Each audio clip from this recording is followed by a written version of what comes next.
Good evening, respected principal, vice principal, the special guest of the day, Dr. Archana Pandita, students and parents of grade 9 to 12. Welcome to this special online session on safety matters related to the issues that most of us face during online classes or virtual platforms. So let me begin the session by offering our deepest condolence to the late His Highness Sheikh Khalifa, who has passed away last week.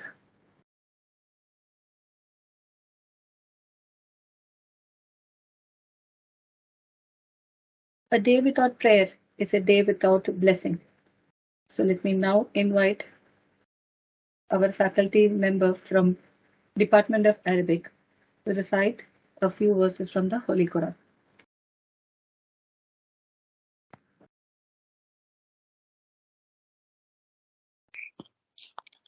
أعوذ بالله من الشيطان الرجيم بسم الله الرحمن الرحيم الحمد لله رب العالمين الرحمن الرحيم مالك يوم الدين إياك نعبد وإياك نستعين اهدنا الصراط المستقيم صراط الذين أنعمت عليهم غير المغضوب عليهم ولا الضالين آمين صدق الله رسول الله.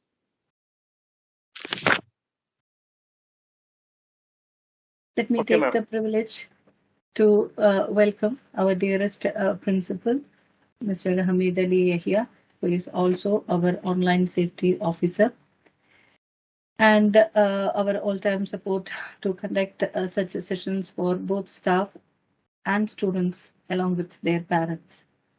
We welcome you, sir, to this session. It is great honor to welcome our Vice Principal, Mr. Tarju KH, to the session. With deepest respect, it is time to welcome our resource person, Dr. Archana Pandita, the Program Director, Department of Computing Science, University of Stirling, RAK campus. Dr. Archana has been our well-wisher for quite some time. She has supported us with online safety sessions previously also. So when we approached her, very gratefully, she has accepted our request and she has joined here today. Welcome, ma'am. Thank you. So along with Archana Pandita, we have Master Vishal Sharavanan to support her as the e-safety trainer, who is our former student, currently the student of University of Stirling. Welcome, Vishal. Welcome, ma'am. Thank you, ma'am. So, dearest parents, for your information, an attendance and feedback form will be posted in the chat area after the session. Kindly find time to fill in and submit the same. And a Q&A session will be there after Dr. Archana's session. So you are free to ask any questions related to online safety. Our school website have been updated with all the safety policies. Please find time to read all our policies, and we have updated our incident form. Any incidents related to issues related to safety measures can be sent through the incident form. So please make use of that facility. Now, as we have been going through online learning platform for quite some time during the pandemic, we have faced a lot of issues, and some of them have been very major. As online world is totally different from the physical environment. There are a lot of troubles that we are unaware of. So such sessions can be educative as well as informative. At the same time, it is going to give you an alert how to remain safe in online platforms, especially when you go for other activities like downloading, browsing, online shopping, etc. So that is why we have arranged a session for all of you. So this is going to be useful for both parents and students. So we are focusing on the students right now. So I invite Dr. Archana Pandita to carry over with the session.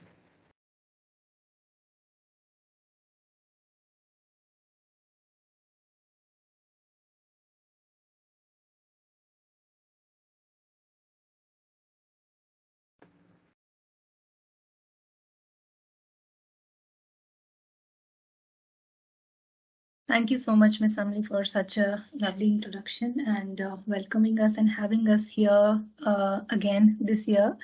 It's nice to interact with young minds, you know, and doing our bit which we can in order to make sure that our students, our kids are safe in an online environment. So thank you on behalf of University of Stirling for this opportunity. Good evening to respected principal, vice principal, and other faculty members present here. And a very good evening to all my lovely students who are here listening to me this evening, and taking time on a Friday evening itself is an achievement, I must say. So half job is done. The country we live in, which is United Arab Emirates, leads the world in internet and smartphone usage, necessitating the creation of a comprehensive digital safety network for our youngsters, which is you. The UAE government is dedicated to preserving family stability, societal cohesion, with children at the forefront of its priority. And your school, which is Scholars Indian School, Ras Al Khaimah, is aligned with the UAE government policy in keeping the society, which includes our children, our youngsters, and elders safe in online environment. And that's how the sessions like these are basically scheduled or planned in line with your school's vision and in line with the UAE government's vision, especially for last 2-3 years when we have been, you know, using internet a lot, right? So I mean, as a student, there are a lot of things that you do online, right? From visiting the online world, which is Vivile, Webtropica, playing games with people who you may or may not know, or text each other on cell phones, instant messaging, video games, YouTube, downloading music, and of course, internet is the first stop when you are researching a homework assignment or a school report, right? So to guarantee that the access to the system is safe and secure, as today, not just accessing or learning and knowledge, but also ordering anything, right from food, clothes to medicine, is done via these internet websites. And it becomes utmost important to guarantee a safe passage for you to explore that virtual world, because there are so many good things out there. So we cannot say that, okay, just stay away from it. No, because there are so many good things there. It makes our life comfortable. It helps us in a lot of things, which I just mentioned a few of them, right? But the problem is that we are unaware of the crimes that take place due to the lack of cybersecurity, and that's how University of Stirling and Scholars Indian School have collaborated in order to organize a session like this, right? So, ladies and gentlemen, my name is Archana. As Ms. Sambli has already told you, I'm Program Director for Department of Computing, University of Stirling, Ras Al Khaimah campus. I have my dear student Vishal with me today, who will be assisting me in the session. So he will be moderating the session. If at all you have any questions, I'm not sure if you have access to the chat box. You can post your questions, and while I'm talking, he may be able to answer your questions, right?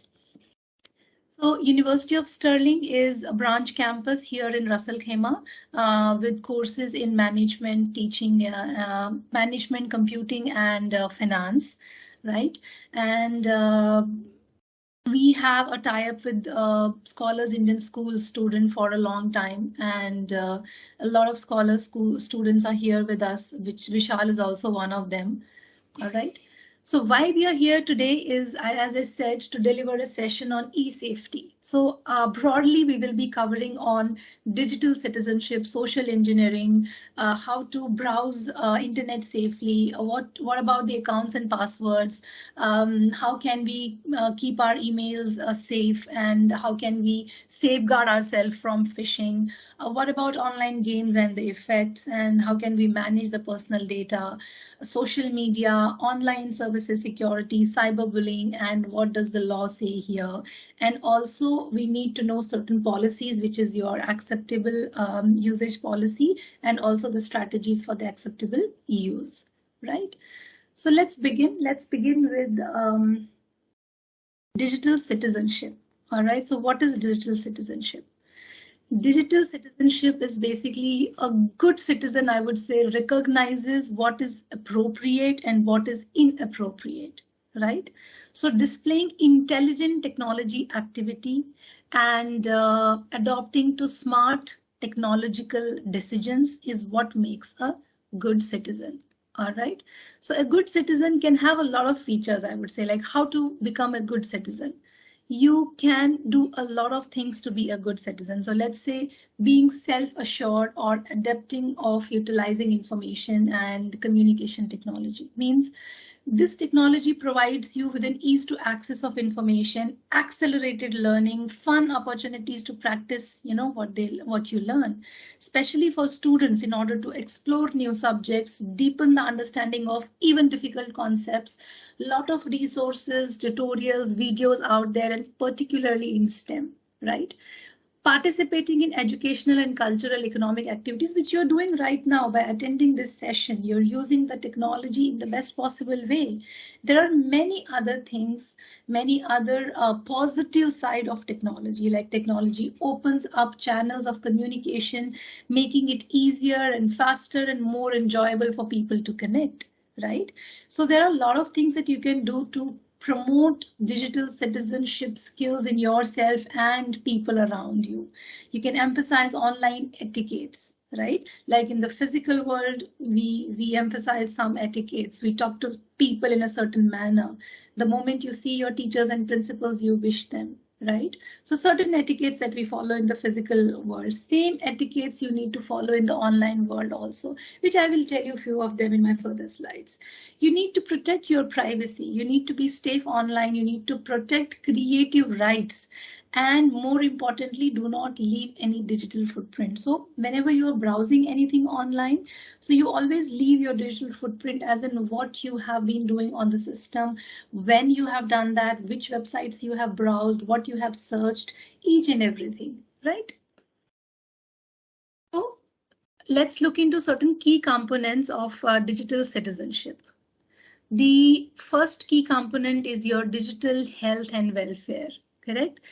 Digital health and wellness. Digital wellness basically is the pursuit of an intentional and healthy relationship with technology, which is in everywhere, as in workplace or in school or in personal life or wherever you are, right? And the use of technology by young people I mean you, is a big source of concern for previous generations like me who were not raised in an electronic era, right? Another key component is digital literacy, and you should be thankful to your school again, who is organizing a session like this, which is nothing but a process of educating and creating awareness about technology and how to utilize it appropriately. Right? So digital literacy means having the skills that you need to live, you need to learn, and you need to work in a society where communication and access to information is increasingly through digital technology, like it could be internet platform, it could be social media, it could be mobile devices or anything, right? The next important thing that you must do is digital etiquettes. Right? So all of us belong to different family backgrounds, but I'm sure all of us do have some traditional family rules that we follow, right? There are, like, let's say some families say you have to be home before it gets dark. It's a family rule. Dinner everybody will have together. You cannot leave home in the morning without breakfast, for example. So some traditional family rules that you have. Likewise, we must have some rules of behavior that regulates decent behavior in the digital age, and we call that as netiquettes. Right? Netiquette is basically the electronic standards of conduct or procedure, which means the proper rules of behavior while we are using the technological devices or while we are interacting with them, right? Another very important concept or component, I would say, is digital security and privacy. So how do you make sure you maintain that safe and comfortable digital society? Now, let's say again, in the physical world, what do? Do you talk anything to the people who you don't know? No, you don't do that. But sometimes when we are online, we get carried away in a conversation with people who we don't know, right? We must not do that. And like there are thieves in the physical world, there are thieves in the digital world as well, who are there to steal our data, steal our information with different bad intentions. Correct.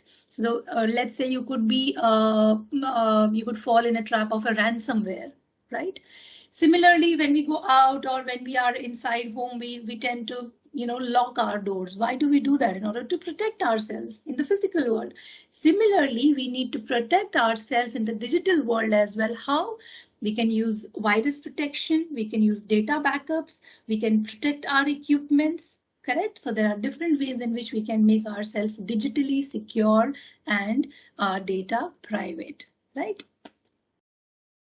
Lastly, I have for you is digital law.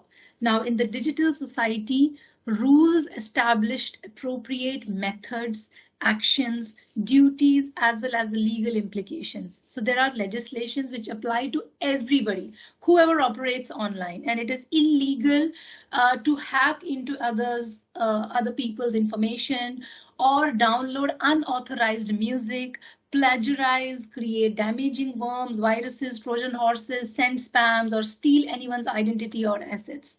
So not only is it bad when it comes to society in general, but it is illegal also. Especially in the country like UAE, there are certain specific cyber laws for these kind of things, and let's not put ourselves in trouble, right? All right. To another very important concept that you should be aware of is social engineering. All right. Social engineering is basically a term which is used for broad range of malicious activities which are accomplished through human interaction, right? So it's not just a virus attacking your system which is coming from some other source, but there is some kind of human interaction. So what it does is it uses psychological manipulation to trick users into making security mistakes or giving away that sensitive information, right? And it generally happens in two phases, which is attacker's phase, right? In which the attacker analyzes the targeted victim to obtain the background knowledge, which is basically needed to carry out the operation, right? And then the attacker tries to acquire the victim's confidence and then give triggers for epic guests that violate the privacy norm, which could be as simple as disclosing the sensitive information, which is, let's say, disclosing your password, right? Or disclosing your credit card details or things like that. Correct. Now, there are different type of attacks which can happen because of social engineering. Let me tell you brief about that. Number one is basically your baiting. What does baiting means? It means that the people with bad intention, they try to trick people into falling into a trap that takes some kind of personal information and also can infect our computer with the malwares, right? So let's say sometimes we get advertisements for which are really tempting advertisement, and those advertisements may infect our system. They may direct us to a malicious website which may install a malware infected software on our computer. So we have to be very careful of the tempting advertisement that we get. If something is really, we say too good to be true kind of a thing, so it probably might be a problem. So we must check whether it's an appropriate advertisement, and then only we should go and click on those things. Another type of attack is scareware.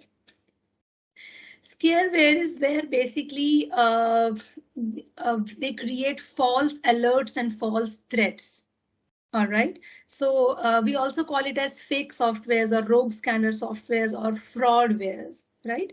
So users are basically fooled. I mean, they'll make you feel like your system is attacked with malware, and then they'll ask you, okay, download this software and your malware will be sorted or your virus will be gone, right? So so they're basically fooling you so that you install that software on your system.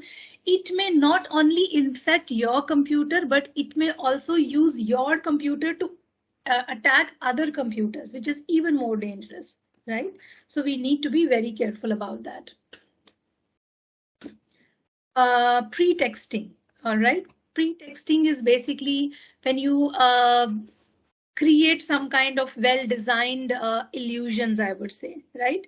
So the attackers frequently commence the scam by pretending to have sensitive information, let's say your security number or personal address and things like that, right? And sometimes they also fake being your colleague or police officer or authorities, and then they ask you queries, and that queries can be, let's say, to validate your identity. So sometimes, I don't know if you have ever experienced it, that people will call you that, okay, I'm from Dubai police, give me your ID number, you've done this or things like that. So basically he is fake. He is pretending to be from police, and he just wants you to give him your details. Or sometimes we get a call of, you've won this lottery, give me your account credentials, we will transfer this amount of money to you. So all that comes under the pretexting type of attack when it comes to social engineering, right? Phishing scams are related to basically emails or SMSs, right? They provoke fear, they provoke curiosity, they provoke anxiety in the victims, and then they urge you in sharing your personal information or accessing any fraudulent website, correct? A simple example of that is sometimes you receive an email which is sent to suppose you have subscribed on an online platform, and you get some kind of an email, asking you that you have done some privacy violation. Now you need to change your password. Click on this link to change the password. So if we don't put a second thought and see the credentials which make sure that it has come from an authenticated user, if we are in a hurry and things like that, we tend to click on the link, change the password, correct? So what will happen is that all the passwords that you are doing and some other data related to your personal information goes to the attacker as soon as you click on the submit button, right? So we need to be careful about all these possible attacks from where, as I said, human interaction. So psychological manipulation, right? Advertisement, winning the lottery, call from Dubai police, change your password, otherwise your account will be closed. So these are all psychological manipulations which are done by people with obviously bad intentions. To social engineering life cycle. So in its simplest form, social engineering life cycle has 4 basic phases, which is investigation, which is hook, which is play, and exit, right?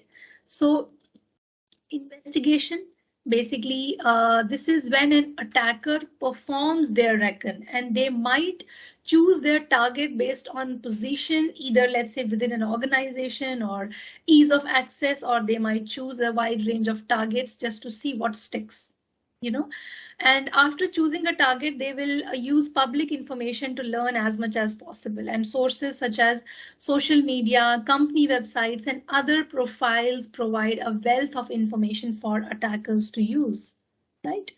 Hook phase basically involves the initial interaction with the target, ranging from, let's say, email to in-person contact, which could be a phone call. And during the hook, the attacker's focus is on spinning the web of lies to manipulate victim at their will, right? And during the play phase, an attacker gains the strong foothold on and carries out the attack basically on the system or on the network of whoever the victim is. And depending on their goal, they will begin disrupting or stealing sensitive and valuable data, right? The exit points to the end of the life cycle, and social engineer will attempt to remove all the traces, of their presence and bring an end to their charade. And everything that the attacker has gained or learned during the process is then used during a new attack cycle to con another victim more effectively. And social engineering and unaware users provide a vast attack surface that can be easily taken advantage of. Right? Meaning you need to do everything you can do to protect, to be prepared for and protect yourself from the conmen of the internet age, right? Moving on to methods to browse internet safely, I would like to invite my student Vishal to present this slide. Vishal, over to you. Thank you, Ms. Archana Pandita. Okay. Hi. Good evening, everyone. My name is Vishal Saravanan. I'm doing my second year in software engineering, University of Stirling. Also doing my intern in ARC International. I'll be taking you all through a few more slides, and yeah, I'm gonna start. The first topic: how to browse internet safely. So when there are a lot of risks when you browse internet. So the first step, how to protect, is firewall. Firewall act as a door to the internet, the network and the internet. See, when whatever you publish to an internet is also passed through a firewall, but it is secured. In secured in sense, like whatever you transfer is to public, but whatever from internet to network is also public. So to block the thing, security, to know the security, how secure the file is, we are using firewall. For example, the door of the house. When you want someone to come in, then you'll allow, or otherwise you won't allow. So the same act as firewall. Firewall monitors both the incoming communication and the outgoing network traffic, and it detects how safe is the file is. The second one, how to what are the measures to how do the network people track? So first thing, block third-party cookies. Third-party cookies is when whichever website you visit, they will have a tracking site, like how to track these people, like which location you're using from, what is your IP address. Once IP address is gained, it's entire information of your network is with them. So to block this, you need to open your settings in Google Chrome or whatever browser you're using, privacy and security, and in that cookies, block third-party cookies. The next thing, ensure always whenever you're browsing the padlock symbol and HTTPS, which is the S denotes in the last is secure. So the connection is secure and they won't be able to track you, and the website which you're using is not harmful. And the next, using of antivirus. Antivirus, it protects you from harmful website, even like for example Trojan horse, which is an harmful virus which corrupts all the network completely.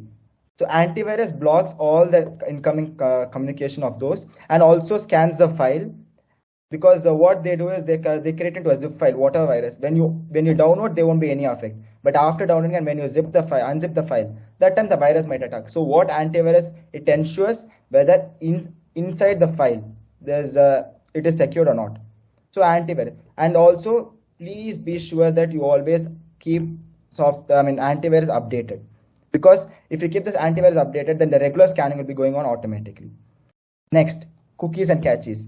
Whenever you visit a website, as per the third point, Cookies.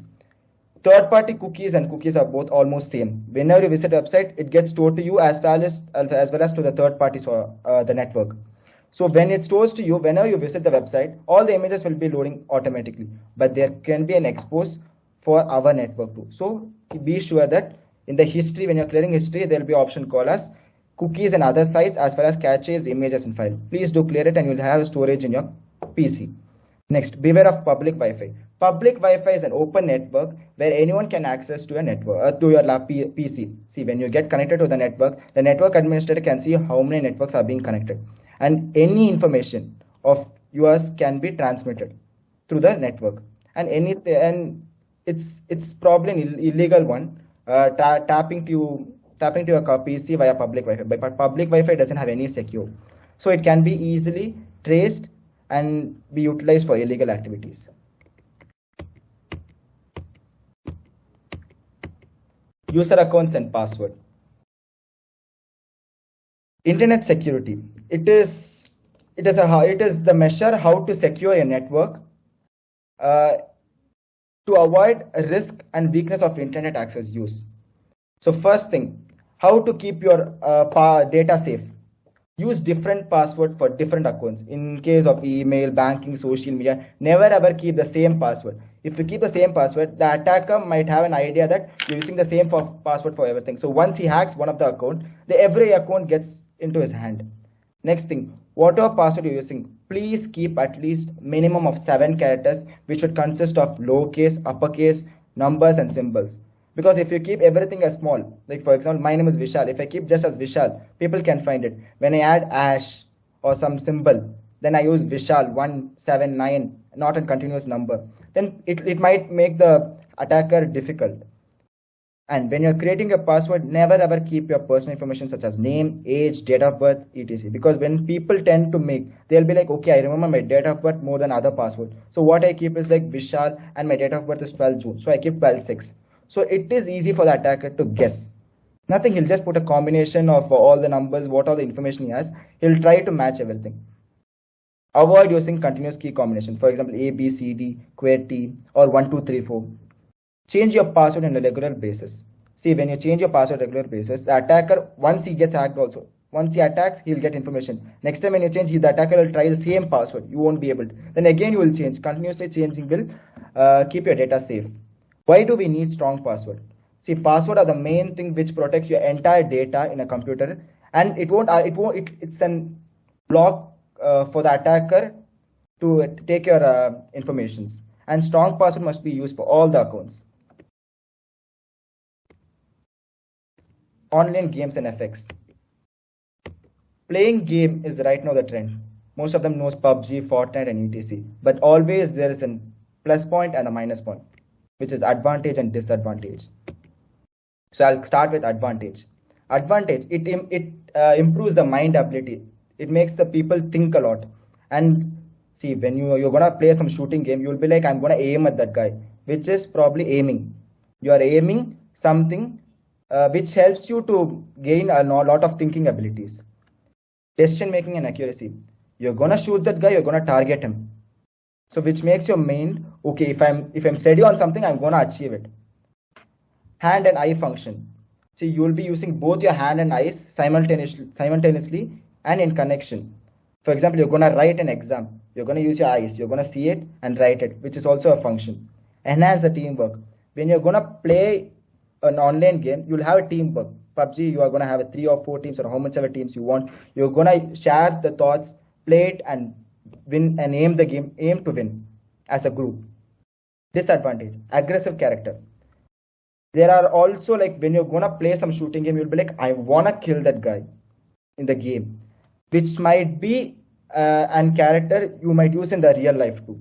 You will be like, you shot me in the game, so I'll be targeting you in real life. Incorrect and distant concept. Certain online games, there are many online games which also shows the incorrect value. They'll be like portraying a woman in a weaker side, but it's never ever same. Impact on health. People always, when they start playing online games, they'll be into the games. They won't concentrate on anything, whether they're not going to study or whether they're going to spend their time with family. No, they're going to sit in computer and play totally and stress their eyes. They'll get paralysis in shoulder, headache, muscular disorder, and many such things.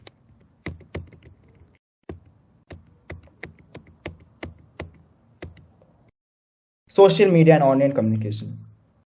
People now, the right now trend is using social media as a communication system. Everyone has WhatsApp, Instagram, Facebook, Snapchat, YouTube, and etc. So how you're gonna maintain your privacy here? Privacy of data. When users share their personal information on social media, it is a threat for them because they're entirely sharing their everything. See, when you're going for a coffee shop, you're gonna post a story. For example, you're gonna post a story on Instagram saying that I'm in a coffee shop. So people will get to know, if the attacker knows, it'll be like, okay, this guy's in the coffee shop. It is his interest is coffee. So he might think that your password might consist of coffee. Many people they intend to like, I love coffee, so I'll keep my password as coffee, so none of them will guess it.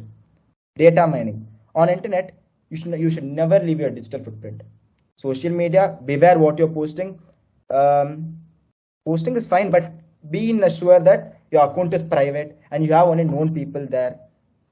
And never include your date of birth or name or location, so that it will make the attacker easier to guess all your social medias and everything.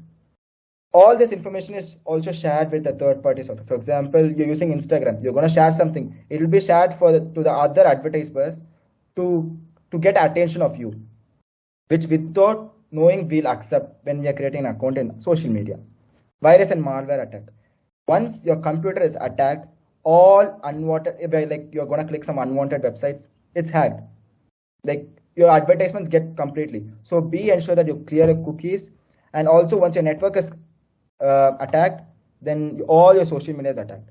Issues involving third-party software. Most of our applications ask users permission for third-party software. Like for example, I'm going to publish something in Instagram. You have a terms and conditions stating that I'm going to publish my please allow to access your personal information such as photos, your personal name, or you're going to share some video, everything.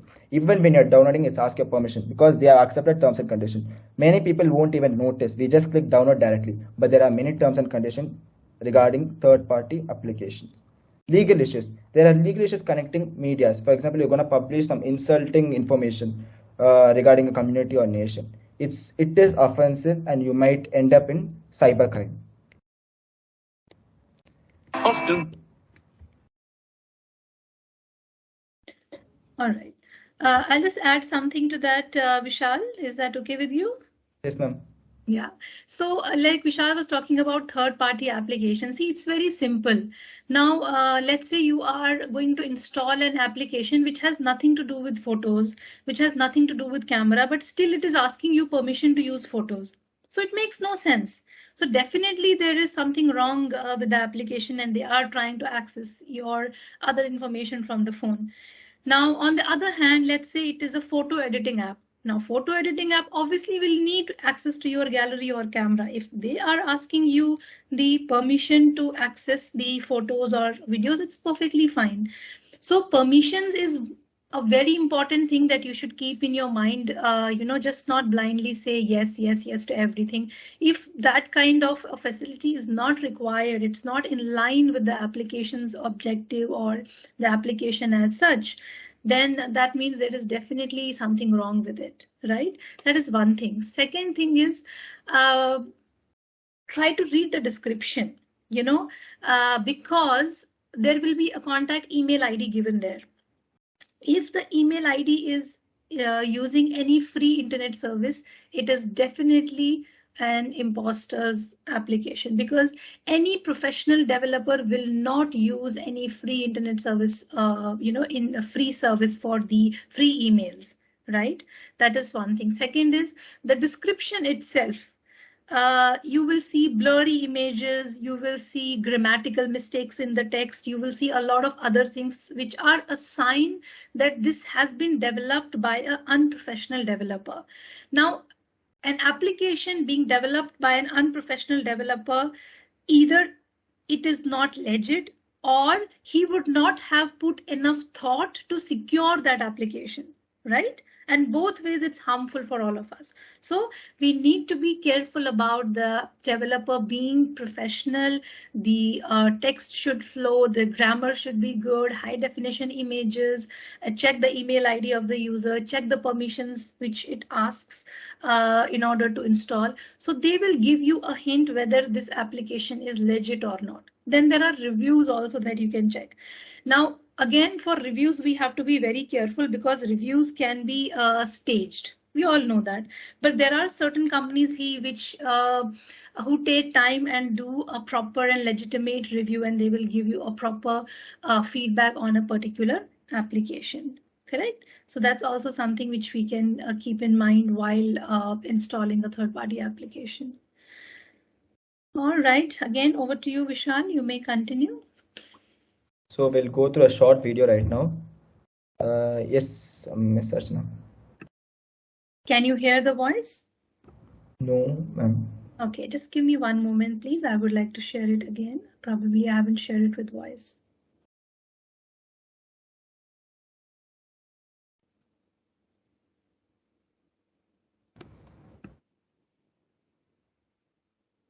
Often we are in a hurry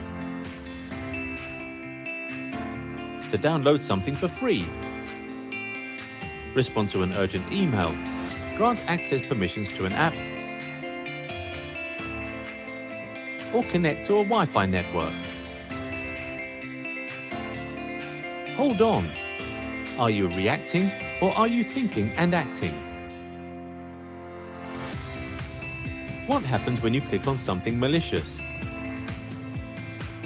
Data like your personal information, your contact list, may be stolen from your devices. Malware may enter business networks through personal devices and infect the network. Cybercriminals may gain access to business networks through backdoors and gain access to data. Next time, before you click, pause, think, and that one extra moment makes a big difference. Immediately delete suspicious emails from your inbox. Choose a secure Wi-Fi hotspot to connect. Always contact the help desk for their assistance. And do not grant unnecessary permissions for apps. Remember to always pause, think, and act.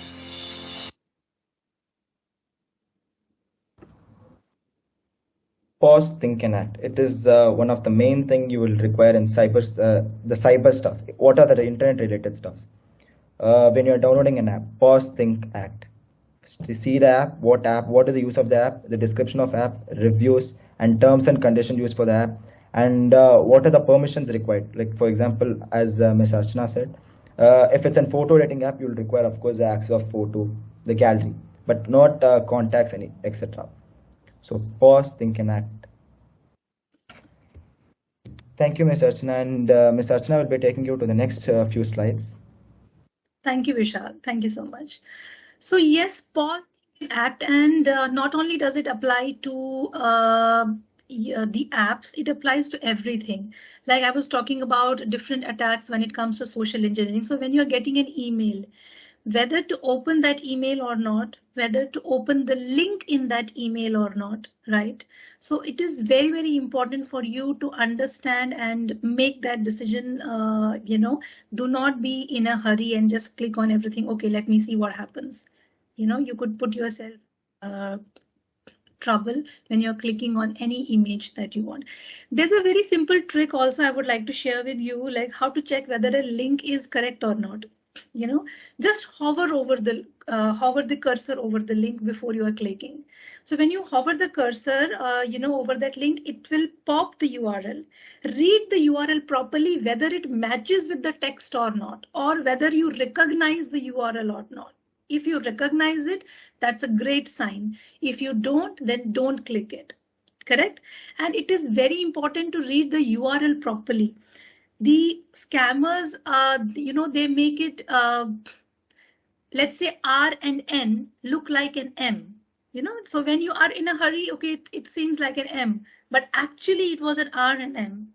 right? And it makes an enormous difference because one may take you to an established website and other may take you to the imposter's website that could do anything from installing ransomware on your computer, downloading your browser history, or many other things like that. Right? Try to identify the online scams. Try to now when it comes to identifying the online scam, believe your gut feeling. Like as I said, when there is, it's a upgradation, I would say, that the scammers have done to their tactics. New scheme, but still they can't beat that one thing, which is gut feeling.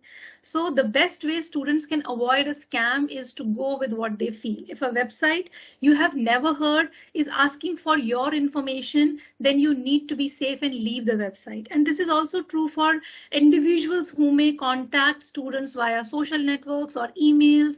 And if you do not recognize his name, and if they cannot validate their identity, it is better to stay away from them, right? Especially if you are experiencing such kind of things on social media, very important to block the imposter, because when you are blocking the imposter, you are creating a wall in between both of you and they cannot be able to access your information anymore, right? Similarly, social networks, there are privacy settings, but those privacy settings are not there by default. By default, everything is public. Let's say you create an Instagram account. By default, it's public until and unless you take time to go to settings and put it on private, right? But it is highly encouraged and advised that you must do that with all your social networking websites. If you have not done that yet, after the session, that should be first thing that you should do, right? That you need to set up the privacy settings for yourself. Also, another trick is that whenever you are signing up for social media, sign up with dummy data. You don't need to give your email ID. You don't need to give your date of birth or your exact name or things like that. It's a social media account. It's not a school form or a CV or things like that. It's just a social media data that you're giving. Give fake name, give fake email ID. Why? First of all, you will not give your information to anybody, even if it is hacked.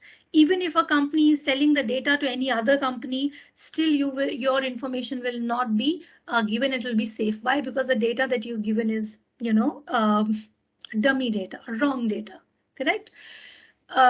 Then denying or turning off the location settings, very, very important. This is one of the biggest dangers of social media, that it tells everyone where you are, right? And of course, your parents will know, your friends will know, and so the cyber stalkers will know as well, correct? And this is exceptionally dangerous feature for school student, and it empowers anyone to know where you are with just the tap of a screen or click of a link. So if you truly want to be safe, you need to turn off the location settings and modify your post not to show your location, right? So guys, please pause, think, and act. All right. To another big issue that we are facing, online, being online, and especially for the students, I would say, which is cyberbullying. Now, cyberbullying can occur through any of the digital technologies. It can occur through, let's say, mobile phones. It can occur through computers and tablets and things like that, right? And there are different means. SMS, text, applications, social media, forums, games, and all those things as well, right? And a few examples of cyberbullying is, let's say, sending and uploading or spreading negative, harmful, false, insulting content about another person. And it might also include disclosing personal or private information about another individual, which causes discomfort or embarrassment, correct? So lot of things and a lot of sources of cyberbullying, but important thing here is to understand what to do in case such kind of things happen to you.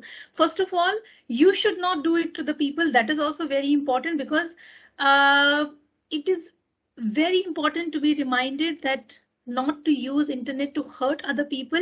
Not only is it wrong, but it is illegal to harass or threaten another person by any means, which is including internet also. That person may file a complaint against you with the internet service providers or with the local authorities or with the school, right? So, and we understand that cyberbullying can be very hurtful as being pushed around in a schoolyard or being called names at the recess, so what to do? First of all, never respond to taunting or teasing online, because fighting back will make it worse. Never reveal any personal potential embarrassing information in the text, in the instant messaging, in the email, or any online posting, even to your close friend.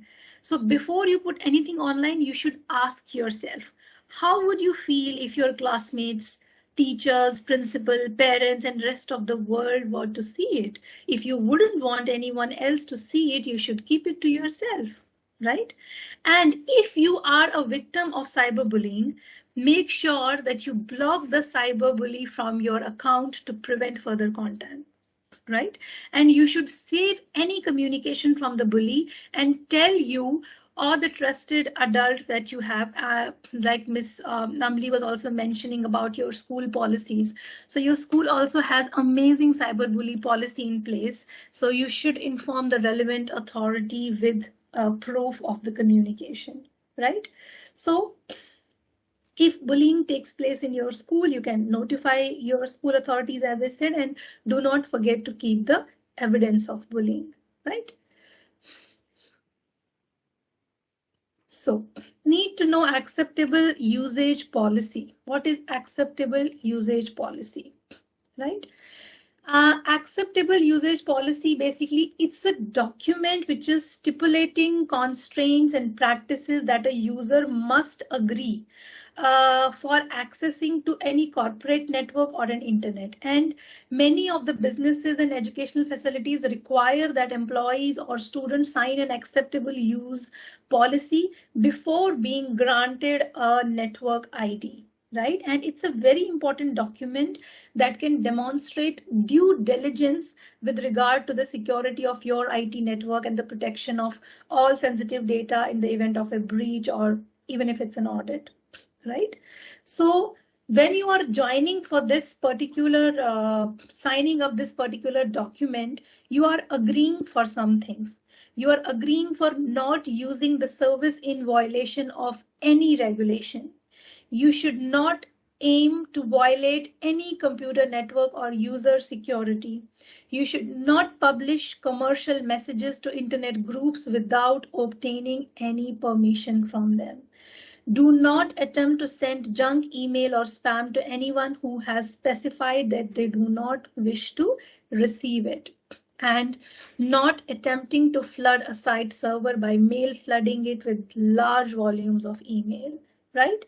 So you have to make sure that you do that. Even when you are accessing, let's say, a computer lab in your school, there are certain policies. You need to follow them. You cannot violate those regulations. School can take strict action against you because it may put the school network in danger. As a student, sometimes we do not understand those things, but it may happen, right? It may violate any of the computer network or network security protocols of the school. So let's not put ourselves and our school in trouble, right? Let's look into e-safety laws in UAE and child protection policy in UAE. The law states that making a crime to disclose material that exposes another individual or entity to ridicule or public shaming makes false claims that disgraces or dishonors another person is harassment.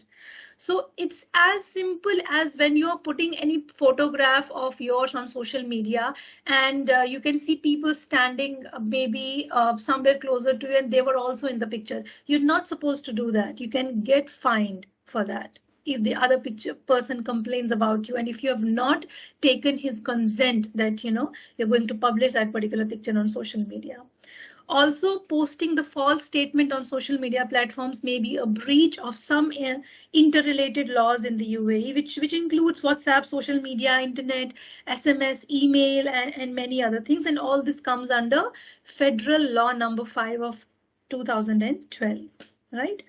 The UAE government has recently launched child digital safety initiatives on Emirati Children's Day, which was on March 15. And the project was jointly enrolled by a Ministry of Interior and National Program for Happiness and Wellbeing. And this initiative was launched basically in a collaborative effort to raise awareness of and problems among children in schools, students, as well as to promote safe and productive internet usage. And as I said, in line with the UAE government's vision, your school is doing all those initiatives. But your school's responsibility, our responsibility, we can only tell you, we can only show you the correct path. But it is at the end of the day, your ability and etiquettes to be safe on in the cyber world. Vishal said earlier, think and then act, right? So again, a lot of dangers out there on web. Many people have their own websites, so they have to be careful about the information that they display. There are a lot of dangers in email, which is spamming or company advertisements, or they will try to entice you to purchase items and a lot of things. A lot of dangers in email again, which could be inappropriate content, offensive content, angry emails, and which should be reported to your internet provider or your school authorities at the least, right? Do not send personal information and photographs. Do not reveal any personal information that you wouldn't normally reveal, and this can leave you open to online predators, right? Be very careful about the dangers in various online communications, which is instant messages, social networks, video conferences, and so on and so forth. Right. So thank you so much, everyone, for your patient listening. If you have any questions, please feel free to ask. Or if you have access to the chat box, you can drop in your questions to the chat box.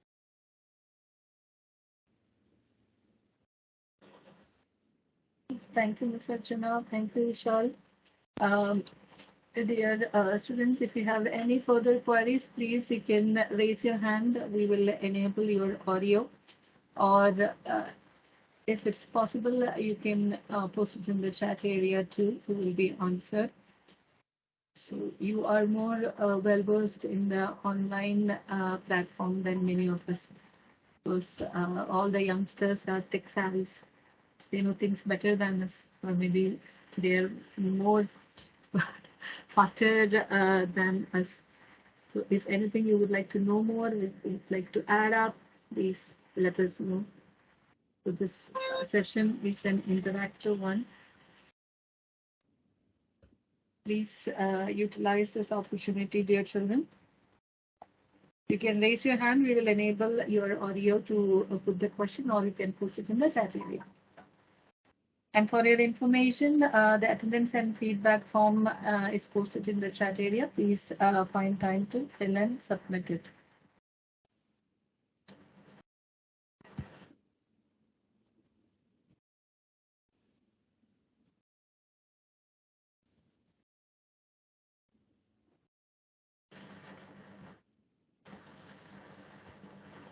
You don't have any questions?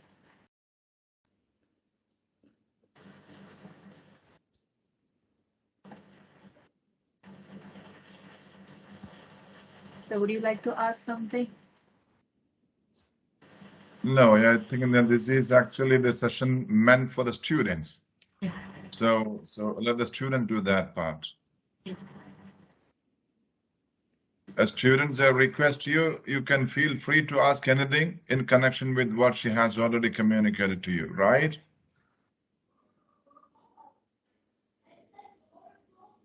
You can see my email also on the slide. If you have any questions later on also, feel free to get in touch with me. I'll be happy to answer any of your questions.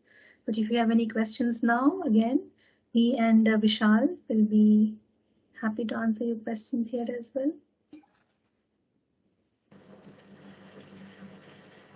All right, I think there are no questions, so let's move on then. So thank you so much on behalf of University of Stirling for giving us this opportunity to come and speak to all young minds, and I'm sure the session was helpful. And I would request all the students that let the discussion continue with your siblings, with your parents, with your friends, and everybody around you, so that we create a safe e-society for ourselves. Thank you so much. Thank you, everyone. Thank you, Archana. As she said, we are going to create an e-safe society around. You must know all the potential risk involved in the online platform, children, and always take care.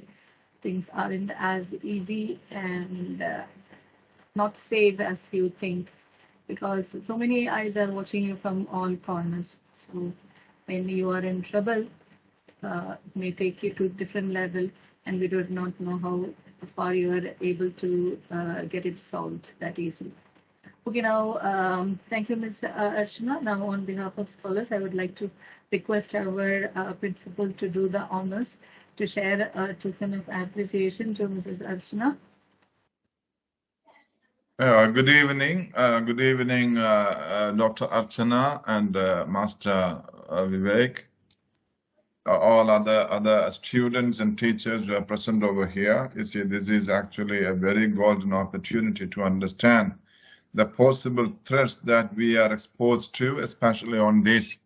We can call it an online age, okay, right? Because most of the works are done online, and you see, we are not very much bothered about many of the activities that are happening offline, because we have a belief that we have another option, online. So this online, okay, takes us to different you see, directions where probably some dangers are hidden. So these dangers are actually exposed here by Dr. Archana and her team member. So we are very much thankful to you, ma'am. And as a token of our appreciation, let me request Mr. Shamir to present. Shamir, ready? Yes, sir. Yes, sir. Yes, sir. Okay, so I would like to present a certificate of appreciation to Dr. Archana, please. Ma'am, this will be a email to you, okay? Thank you, ma'am. Thank you. Thank you. Thank you so much. Means a lot. Thank you. Pleasure being here. All right. Ms. Archana, one question has come up very late from the student side. I want to know if firewall is protection from viruses and unknown malwares. Firewall is basically used to protect or monitor the incoming and outgoing traffics, right? So incoming could be as simple as coming an email that you are receiving, and outgoing could be as simple as an email that you are sending, right? So it can detect the possibility of any malware. It can detect possibility of any malicious attack on your network, right? And there are many other things that you can do. You can block certain websites which you do not want your network to access by the use of a firewall. You can also keep a check on the amount or the file size which is coming in or going out of the network. You can do that as well. And monitoring all the traffic can be easily done when you use a firewall, basically, right? And you can block traffic coming from any suspicious sources in order to prevent any cyber attack. So that can be done using a firewall as well.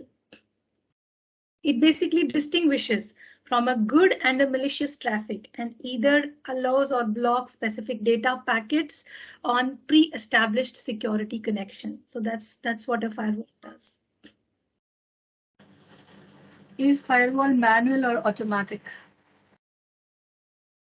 There are different types of firewalls, which we have packet filtering, we have proxy service firewalls, we have stateful inspection, we have threat focused, we have unified threat management, and many different kinds of firewalls. And firewall can be software or it can be hardware also, right? And it can be, these are basically the programs which are installed on each computer, and then they regulate the network traffic through applications or port numbers. Right, and the hardware firewall are basically the equipments which establish between the gateway and your network. And basically, we call it as a firewall delivered by a cloud solution as a cloud firewall. So there are certain default firewall features which comes with the operating system, but we can additionally install the firewall in the form of the hardware or software to make our network or computer more secure. So thank you, Ms. Archana. I hope Said Mohammed Yusuf, your query is answered. Thank you for that question. So, Ms. Archana, I think it's time for us to wind up this session.